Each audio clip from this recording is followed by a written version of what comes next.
딱이 맞은 영혼 제1부 일상 현상으로서의 마음 상함.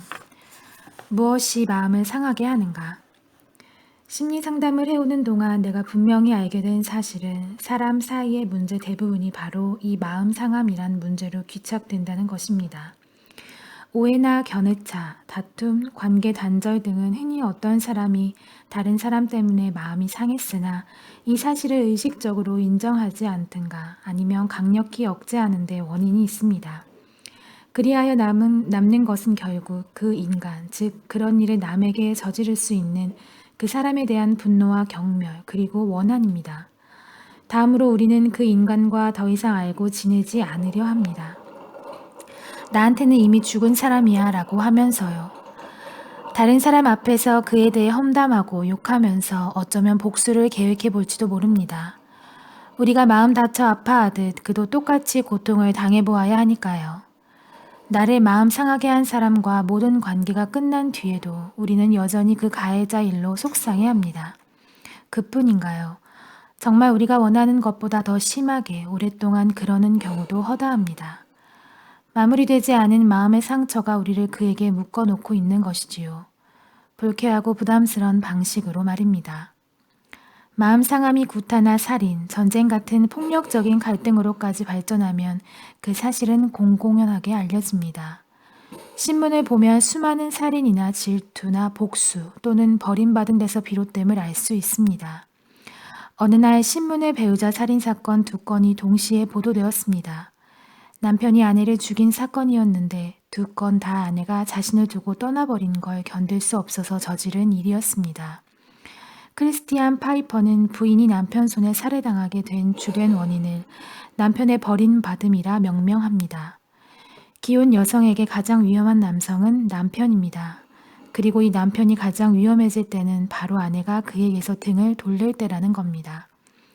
버림받을 때 겪는 마음 상함은 아주 깊은 상처를 남겨 급기야는 살인에까지 이르는 경우도 있습니다. 어쨌든 부부 사이의 살인은 매년 200에서 250건, 즉 주당 너댓 건에 이르고 있습니다. 미국의 한 학교에서는 학생들이 피로 얼룩진 사건을 저질렀습니다. 집단 내에서 이방인으로 여겨진 그 학생들은 거부되고 이해받지 못하며 인정받지 못한다고 느끼고 있었습니다. 사회적 귀속감을 얻고 싶은 그들의 욕구가 상처받았던 것입니다. 미국의 한 살인광은 자기가 전에 일했던 직장에서 9명을 쏘아 죽이고 12명을 다치게 했습니다. 주식 거래에서 손해를 본 안갚음을 했던 것으로 짐작됩니다. 그전에도 아내와 2 아이를 구타한 적이 있는 그는 이 사건으로 경찰에 체포되자 자살해버렸습니다. 그에게는 이 확대된 자살이 견딜 수 없는 마음 상함에서 빠져나갈 마지막 탈출구였던 셈입니다.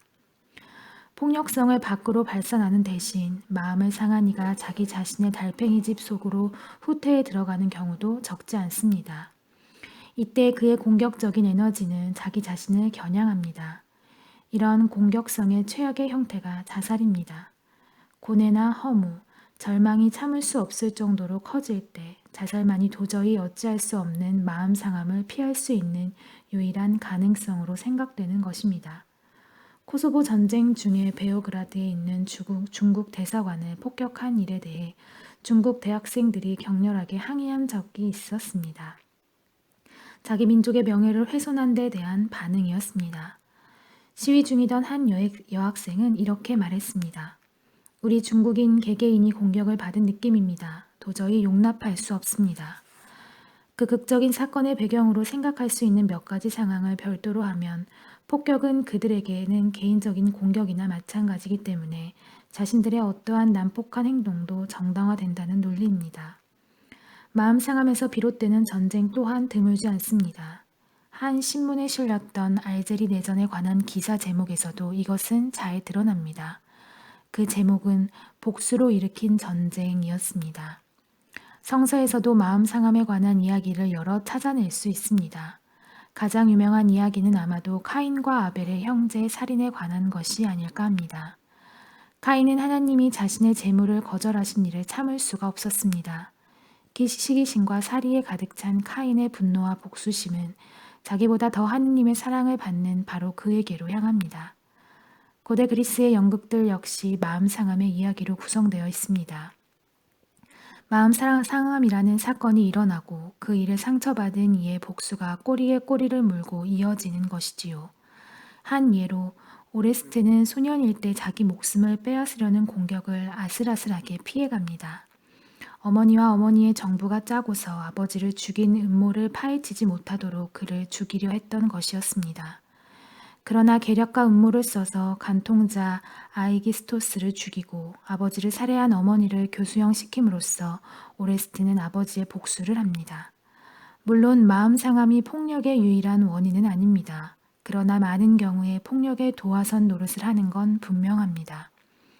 로드 블랜스는 성범죄의 경우 여자친구와의 다툼이나 사장의 공격성 비난이 범행의 직접적인 원인이 되기 쉽다고 설명합니다. 그런 일들과 결부된 분노와 실망 등의 감정을 이런 행동을 통해 보상받으려는 심리지요. 한데 이러한 행동의 배경에는 여러 요소가 다양하게 뒤섞여 있습니다. 열등감이나 아직 마음 정리가 덜 된 사건들, 강간, 성격 장애 등이 그런 예가 될 수 있겠지요. 그러나 살인이라는 범죄를 저지른 직접적인 계기는 바로 자존감을 상실하게 한 깊은 마음 상함이라고 할 수 있습니다. 형법뿐만 아니라 민법의 판결문에서도 이러한 마음 상함의 정황을 발견할 수 있습니다. 범행 동기로 무시나 멸시 형태의 모욕이 자리하고 있음을 짐작하게 하는 경우들입니다. 민법에서 마음 상함에 관한 사항은 일반 인격권에 속합니다. 따라서 어떤 사람이 자신의 인격이 비하되었다고 느끼거나 굴욕스럽고 남의 웃음거리가 되는 처지에 놓이게 될 경우에는 이 권리가 침해된 것으로 간주됩니다. 인간의 존엄성은 훼손될 수 없는 것이므로 마음을 상하게 하거나 굴욕감을 느끼게 하는 행동을 참을 필요는 없습니다. 이웃집 정원의 환멸스런 난쟁이 건에서 이웃집의 정원용 난쟁이 이상의 난잡한 형상 때문에 모욕감을 느낀 남자에게 승소 판결을 내린 것도 바로 이런 이유에서입니다. 무엇보다도 이 난쟁이는 맨 엉덩이를 다 보이면서 혀를 쑥 내민 모습으로 목을 메고 죽은 사람처럼 나무에 붙어 있었는데 지나가면서 볼 수밖에 없는 곳에 걸려 있었다고 합니다. 그건 예술 작품이다 라는 피고의 의의는 기각되었습니다. 아무리 예술 작품이라 해도 표현할 수 있는 한계가 있고 다른 사람의 품위를 손상시켜서는 안 되기 때문입니다.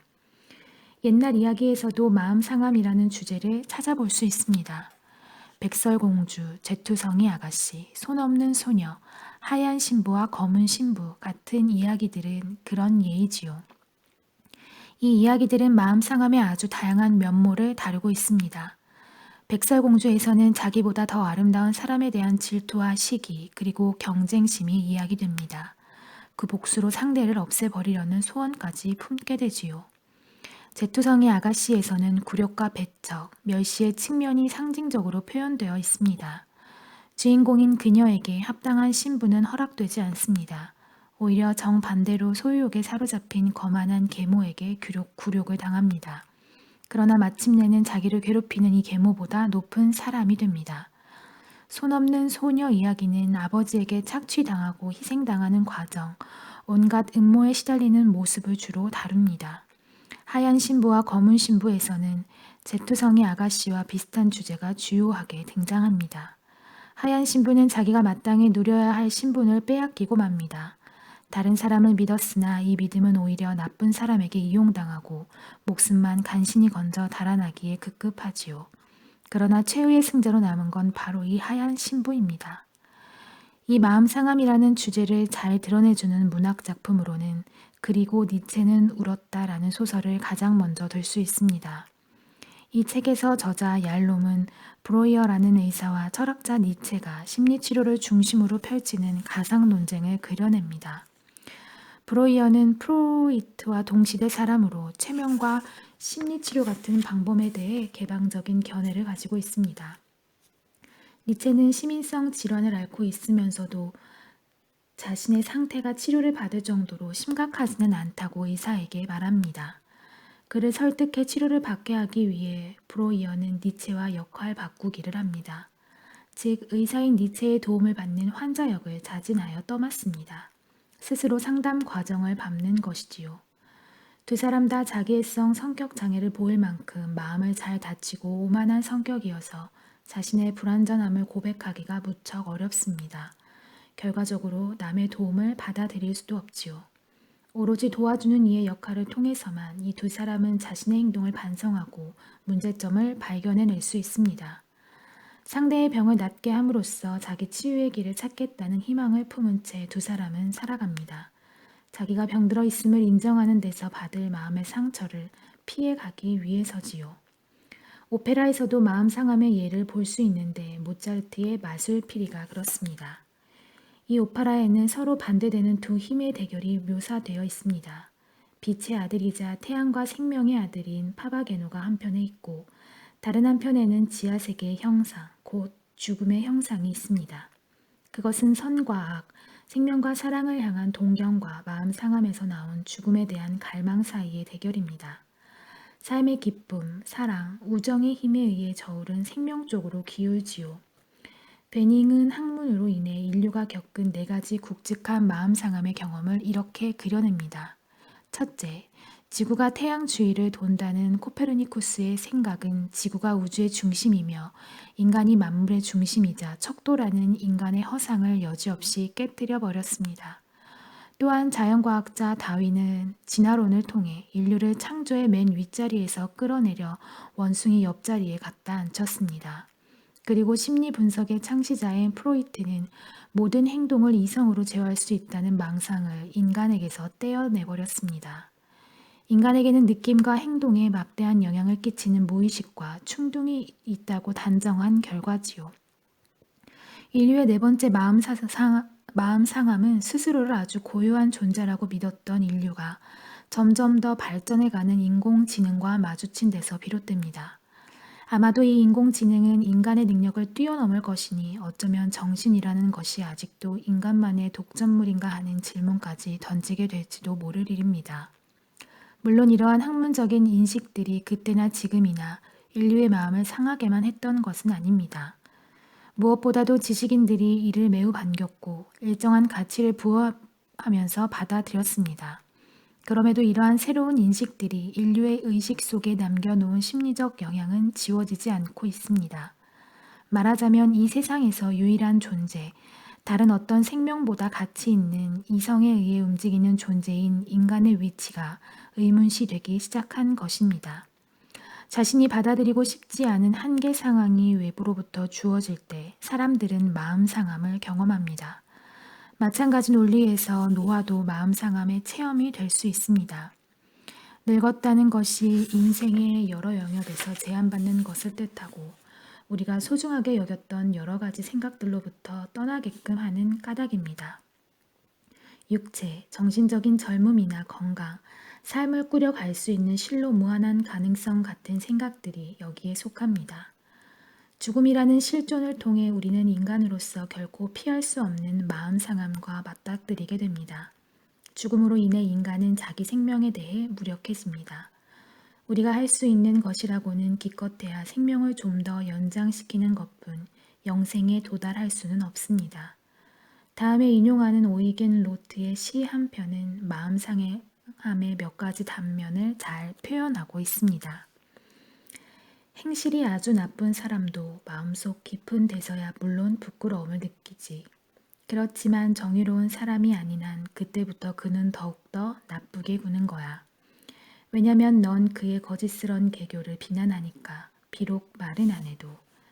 그가 섬기는 원칙은 이거야. 사과하는 자, 자기를 고발하는 셈. 이런 표어도 그는 좋아해. 제일 좋은 방어는 한 방 먹이는 것. 그리고 모욕을 당하게 되면 그가 할 수 있는 건 자기 방어뿐이지. 네 안의 자기를 관찰하면서.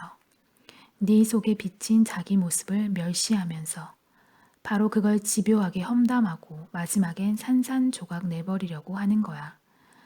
지금까지 살펴본 다양한 예들은 크고 작은 마음 상함이 우리의 삶을 관통하고 있음을 보여줍니다. 배척이나 한계를 이 세상에서 사라지게 할 수는 없습니다. 하지만 그런 일들에 다르게 대처하는 방법을 배울 수는 있겠지요. 노화나 죽음 같은 실존적인 마음 상함조차 마음먹기에 따라서는 잘 극복하고 의미 있는 일로 변화시킬 수 있습니다. 왜냐하면 우리가 마음 상했다고 느끼는 사실이 실은 마음 상하게 하는 행위 그 자체보다는 오히려 우리 자신과 더 관계가 있기 때문입니다. 늙어가는 것은 겁쟁이들의 몫이 아니다고 베테 다비스는 말한 적이 있습니다. 현실을 마주하고 능동적으로 현실에 대처해갈 용기를 일궈낼 때에만 우리는 우리가 당한 일, 우리에게 충격을 준 일을 변화시킬 수 있습니다. 또 그래야만 마음 상함이 우리의 삶의 독을 퍼뜨리지 못하도록 막을 수 있습니다.